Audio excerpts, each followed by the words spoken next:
What's going on, guys? Doug here, aka Fearless on YouTube. I guest starred on Mandomowers video on Saturday. Working on that little Craftsman RER, the engine, and which I planned on taking off, which I did, and a few other parts which I had taken off.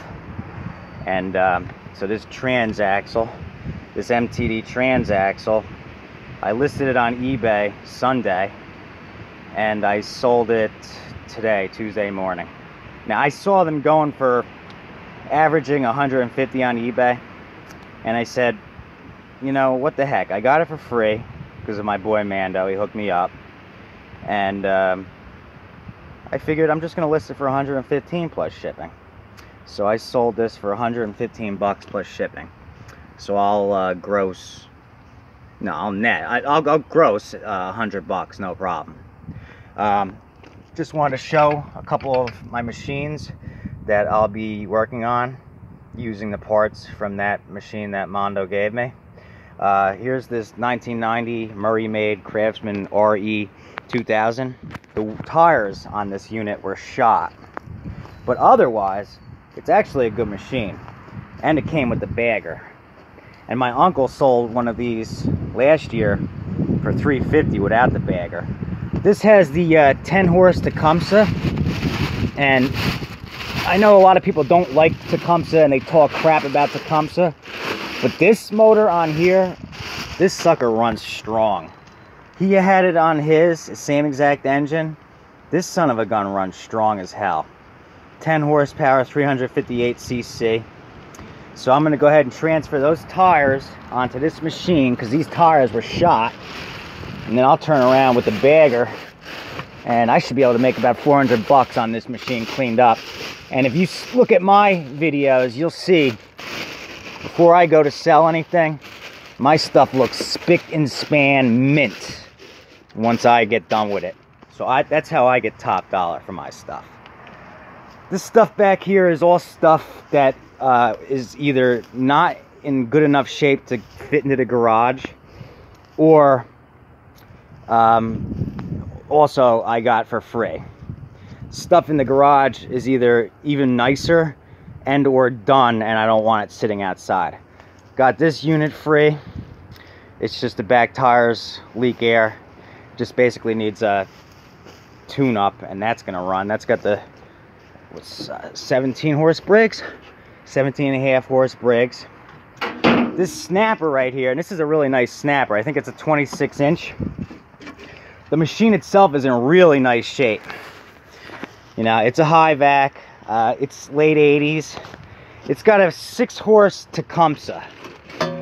The Tecumseh still runs, but it's in rough shape. It's a 6 horse, and for a machine like this, it's just underpowered. And the man who gave it to me, the guy he bought it off of, didn't bother putting an air filter into the air filter housing. And he botched up the linkages. It's missing one, and the one that is there isn't in the correct spot. So I'm gonna end up pulling this motor. That 10 horse Briggs that I got on Saturday from Mando is gonna end up going on this machine. I am gonna make, you know, I'm starting to get more into it, so I am gonna make some videos on this. Transferring the tires, cleaning that up, selling it. You'll see a video of that. You'll see me do an engine transfer on this snapper, and then getting this ready to go, and then this will be sold.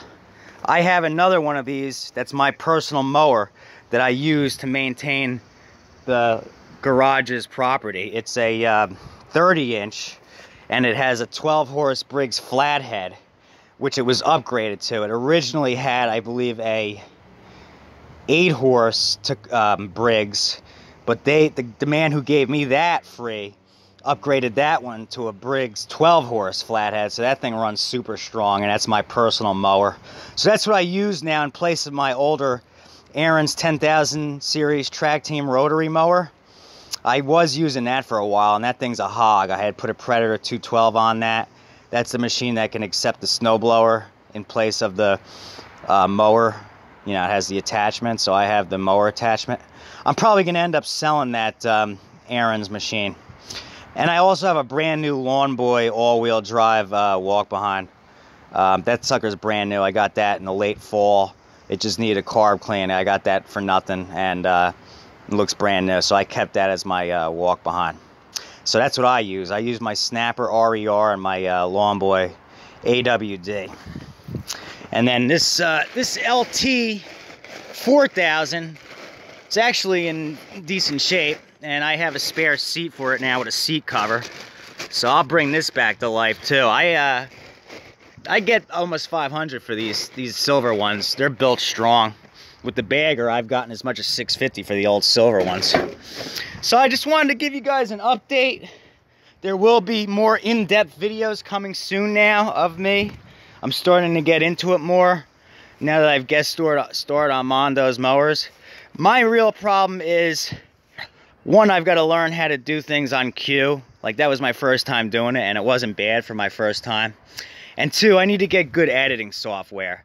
See, most of my videos are one-shot clips because I just don't have the capability to sit there and edit, break up clips, you know, pause, and then start another clip. That's the biggest thing. Once I learn how to do that and get proper software on my computer for that, then we'll really be rolling. But yeah, I got all four of these machines right here free, and I actually paid 75 bucks for that Honda RER. I got one just like it last year with the bagger that I sold to my other uncle, relatively cheap because he helps fix my truck all the time whenever I need help. But I bought that for 75 bucks, and there's a few parts my uncle needs off of it, and then the rest of it I'm probably just gonna end up busting down. I'm gonna sell all the parts on eBay, and it'll make decent money, because I mean, this thing's built like a tank. I mean, just look at the transmission alone on this thing.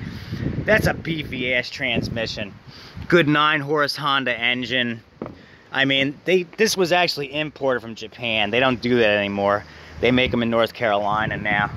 But I mean, that transmission compared to this transmission, you can see how much better that machine was built. So, but yeah, these things are actually awesome. They look kind of old and beat right now, but once I clean it up, it'll be great. Like I said, it came with the bagger and the weight that goes in the front for once the bagger fills up. So that'll be good. The only issue here is these are, it says right here, 18650-8. These are 18650-6. So these are 2 inches smaller, and I believe, I guess it would be how tall the tire is. So I just gotta make sure that these tires will fit, because I really don't want to have to spend money on tubes or tires for this thing. I got it for nothing. All it needs is tires or tubes, and then a good tune-up and a good cleaning, and it'll be good to go. So you guys are going to come along for that, and you'll see it. That'll be one of my next upcoming videos. But I got a lot of stuff, and just like Henry, I get 90% of it for free. And by the time I'm done with it, you know, if you look back at a lot of my videos, my stuff comes out mint, and I get top dollar for my stuff, because that's how I do. That's how I roll. All right, guys, thanks for watching. I'll see you on the next one. Don't forget to comment, subscribe, tell your buddies, and like. And I'll see you on the next one. Peace out.